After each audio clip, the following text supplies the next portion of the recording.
मुझे मालूम है कि बहुत बड़ा पांडाल बना था, उतना अच्छा मैं नहीं बना पाऊंगा। मुझे मालूम है कि भोजन की व्यवस्था बहुत अच्छी थी, उतनी अच्छी मैं नहीं बना पाऊंगा। अरे मनवा, तू तो ये बता, ऐसी कौन सी कमी थी जिसकी तू पूर्ति करने जा रहा है? मुझे मालूम है कि बड़े बड़े श्रीमंत लोग आए थे उस सभा में, मैं इतने लोगों को नहीं बुला पाऊंगा।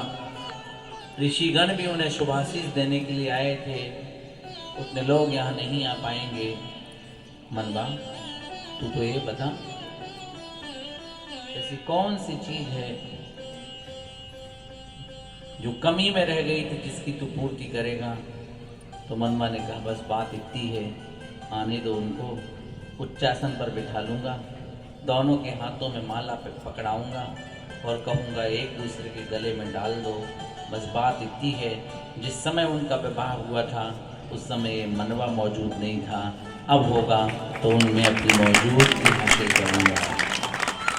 गए थे आज के दिन भगवान मोक्ष, हमें नहीं मालूम, पता नहीं हम कहाँ होंगे, लेकिन आज हम अपनी उपस्थिति में भगवान के मोक्ष कल्याणक को मना रहे हैं। बस महत्वपूर्ण बात अपन सब लोगों के लिए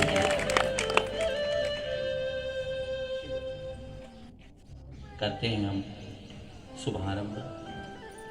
जिस प्रसंग को सुन करके आपके मन में आह्लाद आए तो तालियों का उद्घोष कर लेना। शेष समय में अपने मन को शांत करके सुनते रहिएगा। तीर्थंकर प्रकृति नाम कर्मी की सर्वोत्कृष्ट प्रकृति है। प्रथमोपशम, द्वितीयोपशम, छायोपशमे। छाये किसी भी प्रकृति का संबंध बंध काल में अपेक्षित है। तीर्थंकर प्रकृति के अविश्य ज्ञानोपयोग, दान, तप, शील, साधु सेवा, देव आराधना, वैयावृत्ति, क्रिया कुशल, उपदेश, अनुराग, धर्म प्रभावना, वात्सल्य और जीव दया के संकल्प से अभिशरित होती है तीर्थंकर प्रकृति। केवली का पाद मूल तीर्थंकर प्रकृति के बंध काल में सहायक सिद्ध हो गया। आयु कर्म के समाप्त होने के 6 माह पहले ही स्वर्ग से बैजयंत विमान से आगमन होना है जिनका, लेकिन नगर में 6 माह पहले ही रत्नों की बरसात होने लगी। पुण्य का भोग भोगने लगे नगरवासी। नगर में खुशियों का वातावरण चलने लगा। रुचिकवर द्वीप की देवियों को मां लक्ष्मणा के सेवा का भार सौंपा गया। पिता महापद्म के घर में खुशहाली छा गई। दिन में 3.5 करोड़ रत्नों की बरसात का नियोग पूर्ण होने लगा। रात्रि का पहला पहर मां लक्ष्मणा को 16 स्वप्न दिखाकर पुण्यात्मा के आगमन की पुष्टि करा गया। काल के परिपाक से त्रय ज्ञानधारी शिशु का जन्म हुआ। तीनों लोकों में अनेक अतिशय प्रकट हुए। सौधर्मेंद्र का आसन कंपित हुआ।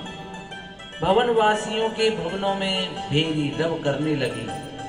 सिंहनाद गर्जन के साथ जो सिख देव प्रमुदित हुए। कल्पवासी देवों के मनहर घंटे स्वतः बजने लगे। देव भवनों में पुष्प स्वतः ही झड़ने लगे। चारों निकायों के देवों के मुकुट नम्रीभूत हो गए। आर्यावर्त की प्रकृति प्रमुदित हो गई। नरक वेदना से दुखित जीवों को भी पल भर के लिए शांति का अनुभव हुआ। नवजात शिशु के जात कर्म का सौभाग्य रुचिकवर देव की देवियों को मिला। स्वतः ही घंटे की आवाज और नम्रीभूत मुकुटों को देख करके सौधर्मेंद्र ने अपने अवधिज्ञान का प्रयोग किया और तीर्थंकर के जन्म का समाचार विदित हो गया। बहुत भारी उत्साह से ऐरावत हाथी पर आरूढ़ होकर के सौधर्मेंद्र देव परिवार के साथ महापद्म राजा और लक्ष्मणा के घर आंगन की ओर आ पहुंचा। राजभवन की 3 परिक्रमा की। माता लक्ष्मणा को प्रसूति का गृह में भेजकर मायामयी बालक को रखकर जिन बालक को उठाया और ले जाकर के सौधर्मेंद्र के हाथों में सौंप दिया, सौधर्मेंद्र ने सहस्त्र नेत्र बना करके अपने मन को आह्लादित किया। अभिषेक का शुभ संकल्प लेकर के ऐरावत हाथी पर आरूढ़ होकर के सुमेरु के शीर्ष पर जाकर के विराजमान कर दिया और क्षीर सागर के जल को लाकर के 1008 कलशों से बालक का महामस्तकाभिषेक किया। देखने वालों के रोम रोम रोमांच हो गए। बालक के दाहिने पैर के अंगूठे में चिन्ह देख करके चंद्रमा के चिन्ह घोषित किया और प्रभु का नामकरण किया, चंद्र कुमार राजकुमार। बोलिए चंद्र कुमार राजकुमार की। पुनः ऐरावत हाथी पर आरूढ़ करके नगर में आकर के मां लक्ष्मणा के कक्ष में पहुंच करके बालक को सुला दिया। चंद्र कुमार का विकास होने लगा। कुबीर भोग की सामग्रियां जुटाने लगे। दिक्कुमार देव स्नान के लिए नियुक्त किए गए। त्रायस्त्रिंश देव क्रीड़ा करने के लिए नियुक्त किए गए। बालक शिशु से युवराज हो गए। गृहस्थ जीवन में पदार्पण कर दिया। अत्यंत सुख के भोग भोगने लगे। राजा के राज्य में न्याय लेने के लिए आया एक श्रावक। राजन, न्याय प्रिय हो आप, मुझे न्याय दो। बोलो, मेरे साथ अन्याय हो रहा है, कौन शख्स कर रहा है? पहले वादा करो, जो कर रहा होगा उसे उचित दंड दिया जाएगा। निर्भीक होकर के कहो, चाहे वह राजपुत्र हो चाहे राजा ही क्यों ना हो। हमारे न्याय प्रिय राज्य में अगर कोई अन्याय का कार्य करेगा तो उसे नियम से दंडित किया जाएगा।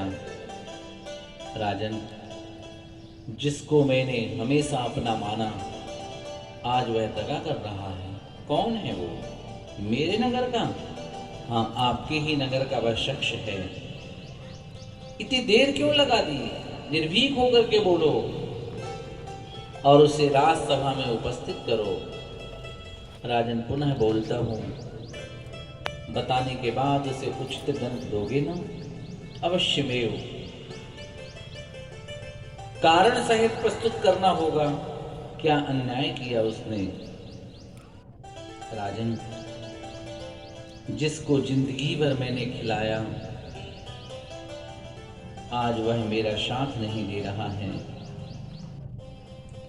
उसने जब जो मांगा मैंने उसकी पूर्ति की, लेकिन अब वह मेरा साथ नहीं दे रहा है। कौन है वो? राजा, वो कोई और नहीं है, मेरा ही शरीर है। बताओ मैं क्या करूं? इसने जो डिमांड कही मैं हरदम इसकी पूर्ति करता रहा। आज चलता हूं तो पैर साथ नहीं देखते, देखता हूं तो आंख साथ नहीं देती, और भोजन करता हूं तो भोजन पच नहीं पाता। क्या करूं? इसने मेरे बहुत बड़ा अन्याय किया है। राजा की राजसभा में ऐसा सवाल तो पहली बार आया था। राजा सोचने के लिए मजबूर हो गया।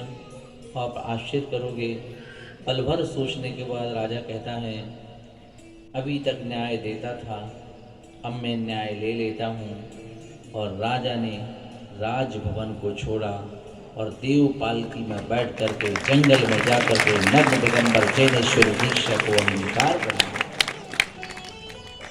वो राजा कोई और राजा नहीं थे। जैसे आदिनाथ भगवान को नीलांजना का नृत्य देख करके वैराग हुआ, तो चंदा प्रभु राजा को वृद्ध की वृद्ध अवस्था को देख करके मन में वैराग हो गया। जैसे ही प्रभु को वैराग हुआ, लोकांतिक देवों ने आकर के 12 भावनाओं को सुना करके उनकी वैराग्य की प्रशंसा की।